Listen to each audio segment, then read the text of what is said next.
பாண்டியன் ஸ்டோரியில் அடுத்து வர எபிசோட்ல நம்ம சரவணன் இருந்துட்டு தங்கமயில பத்தின எல்லா விஷயத்தையும் சொல்லிடுறாங்க.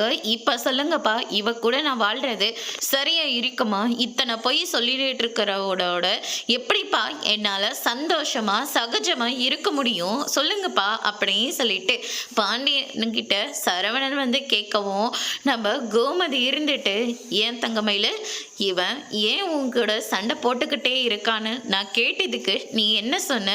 அவருக்கு வேற ஒரு பொண்ணோட இஷ்டம் இருக்க போல இருக்கு, அதனால தான் என் கூட சண்டை போட்டுக்கிட்டே இருக்காருன்னு கொஞ்சம் கூட கூச்சம் இல்லாம புருஷன் மேல இவ்வளோ அபாண்டமா பழி போடுறியே, உனக்கெல்லாம் அசிங்கமாவே இல்லையா அப்படின்ற மாதிரி சொல்லிடுறாங்க.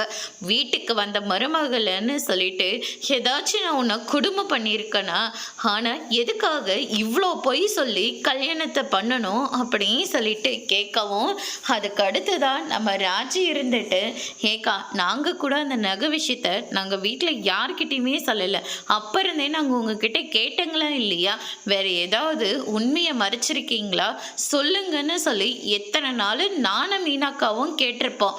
ஆனால் நீங்கள் ஒரு வார்த்தையாச்சும் சொன்னீங்களா? ஏய் நிறுத்து, என்னடி நகை விஷயம் அப்படின்னு சொல்லிட்டு கேட்கவும், அத்தை அது இவங்களுக்கு போட்டாங்களா உங்கள் வீட்டில் நகை, அது எல்லாமே கவரிங்க நகை அப்படின்ற மாதிரி சொல்லிடுறாங்க.